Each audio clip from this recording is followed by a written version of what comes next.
شروع کرتی ہوں اللہ کے نام سے جو بڑا مہربان نہایت رحم کرنے والا ہے۔ حضور اکرم کا تعلق قبلہ قریش سے ہے۔ آپ کا پردادا حضرت ہاشم کا اصل نام عمرو تھا۔ جب مکہ مکرمہ میں قحط سالی کا وقت آیا تو آپ کے پردادا نے مکہ کے لوگوں کو سب سے پہلے کھانا کھلانے کا شرف پایا۔ آپ نے مکہ کے متاثرین اور غریبوں کو شوربہ سالن کے اندر روٹی کو چھوٹے چھوٹے ٹکڑوں میں چور کر کے کھلاتے تھے۔ عربی زبان میں چور لفظ کو ہاشم کہتے ہیں اور اس وجہ سے آپ کے پردادا کا نام ہاشم پڑ گیا۔ آپ ایک نہایت خوبصورت، مہمان نواز اور عقل مند انسان تھے۔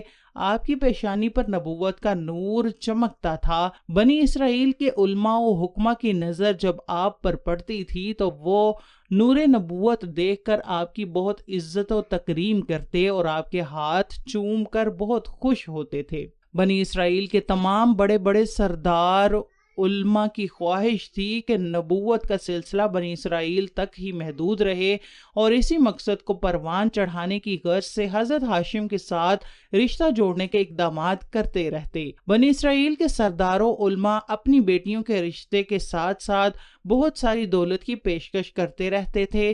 آپ اپنے قبیلے کے واحد سردار تھے جنہوں نے سال میں 2 مرتبہ تجارت کا دستور قائم کیا۔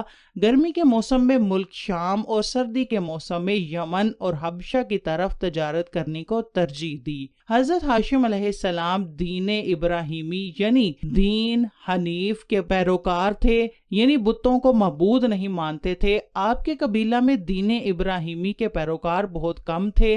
آپ کا معمول تھا کہ حج کے دنوں میں آپ حاجیوں کی بہت زیادہ مہمان نوازی کرتے۔ آپ کو حاجیوں کو کھانا کھلانے کے لیے گوشت کے ساتھ ساتھ کھجوریں اور ستو کا پانی دیتے تھے۔ ایک مرتبہ حضرت ہاشم تجارت کی غرض سے مدینہ منورہ میں مقیم ہوئے۔ وہاں پر آپ کی نظر ایک با پردہ عورت پر پڑی جو شرم و حیا، دیانت و شرافت کے ساتھ ساتھ فہم و فراست کی مثال آپ تھی۔ اس نیک عورت کا نام حضرت سلمہ تھا۔ حضرت ہاشم علیہ السلام نے ان کے اہل خانہ کو شادی کا پیغام بھجوایا۔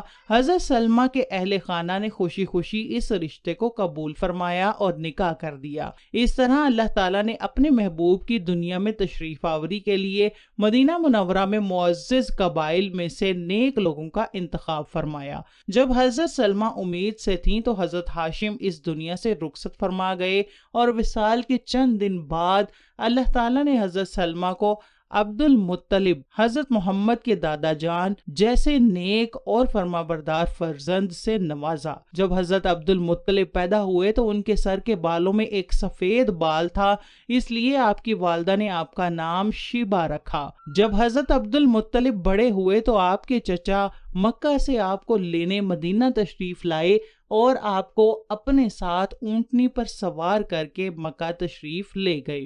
اونٹنی پر آگے بیٹھنے کی وجہ سے چہرے پر گرد و غبار اور گرمی کے اثرات نمایاں تھے۔ راستے میں لوگوں نے آپ کے چچا سے پوچھا کہ آپ کے ساتھ یہ کم سن لڑکا کون ہے؟ تو آپ نے شرم و حیا کی وجہ سے لوگوں کو کہہ دیا کہ یہ میرا غلام ہے۔ گھر پہنچ کر آپ کے چچا نے حضرت عبد المطلب کو نہلا کر صاف ستھرے کپڑے پہنائے تو پھر آپ نے لوگوں کو بتایا کہ یہ میرا بھتیجا عبد المطلب ہے، اسی وجہ سے آپ کا نام عبد المطلب یعنی مطلب کا غلام رکھا گیا۔ حضرت عبد المطلب جب جوان ہوئے تو اللہ تعالیٰ نے آپ کو حسن و خوبصورتی کے ساتھ ساتھ عقل و فہمی کی دولت بھی عطا فرمائی تھی، اسی وجہ سے آپ قبلہ قریش کے سردار مقرر ہوئے۔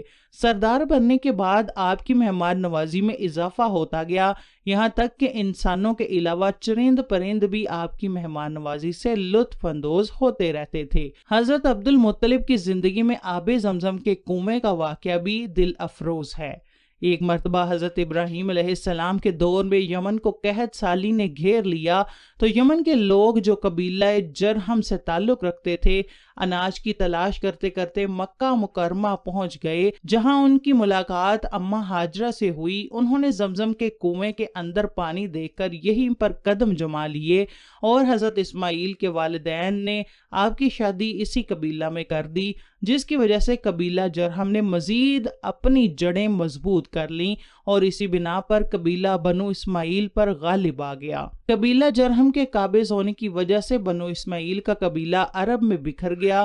بعد ازاں جب قبیلہ جرہم نے عرب کے لوگوں پر ظلم و ستم کی انتہا کر دی تو اللہ کے حکم سے بنو اسماعیل کا قبیلہ یکجاں ہو کر قبیلہ جرہم کے لوگوں کو یہاں سے نکال دیا اور دوبارہ اپنے مرکز پر حکمران بن گئے۔ قبیلہ جرہم نے بدلے کی آگ کی وجہ سے جاتے ہوئے سونے کے بنے ہوئے 2 ہرن اور خانہ کعبہ کی قیمتی چیزیں زمزم کے کنویں میں ڈال دیں تاکہ کنویں کا پانی ہمیشہ کے لیے بند ہو جائے اور یہاں کے لوگ پیاس کی وجہ سے غیر آباد ہو جائیں۔ زمزم کے کنویں میں بھاری مقدار میں ساز و سامان ڈالنے کی وجہ سے زمزم کا کنواں بند ہو گیا اور یہاں تک کہ آہستہ آہستہ اس کا نام و نشان غائب ہو گیا۔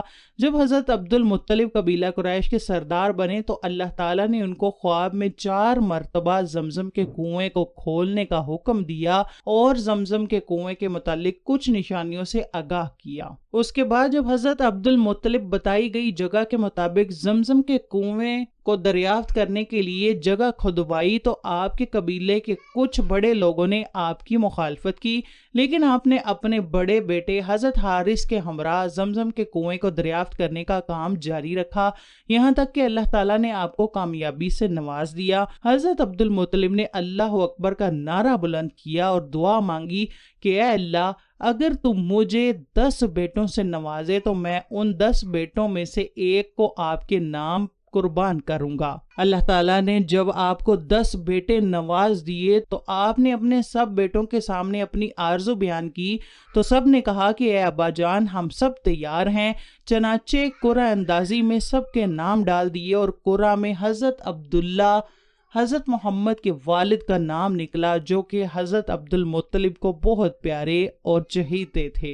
اس باب تاریخ میں 2 روایات ملتی ہیں، ایک یہ کہ جب حضرت عبد المطلب اپنے بیٹے حضرت عبداللہ کو قربان گاہ کی طرف لے کر چلے تو حضرت عبداللہ کی بہنوں نے منت و سماجت کر کے اپنے ابا جان یعنی حضرت عبداللہ کو قربان ہونے سے بچا لیا، اور دوسرا یہ کہ قبیلہ کے لوگوں نے حضرت عبد المطلب کو سمجھایا کہ اگر یہ روایت چل پڑی تو ہر کسی کو اپنا عزیز ترین بیٹا قربان کرنا پڑے گا جس سے انسانی نسل متاثر ہو جائے گی۔ چنانچہ اس کے بعد حضرت عبد المطلب نے اپنا فیصلہ ترک کر دیا اور اس کے بدلے میں دیت یعنی 10 اونٹ ذبح کیے، لیکن قرعہ میں ہر مرتبہ حضرت عبداللہ کا نام نکلتا رہا، یہاں تک کہ آپ ہر مرتبہ 10 اونٹ چڑھاتے 100 اونٹ تک پہنچ گئے، اور اس مرتبہ قرعہ میں حضرت عبداللہ کے نام کی بجائے اونٹوں کا نام نکلا۔ یوں اللہ تعالیٰ کی راہ میں حضرت عبد المطلب نے حضرت عبداللہ کی جان کے بدلے 100 اونٹ قربان کر دیے۔ یوں اللہ تعالیٰ نے اپنے محبوب کے والد کی زندگی کو پروان چڑھایا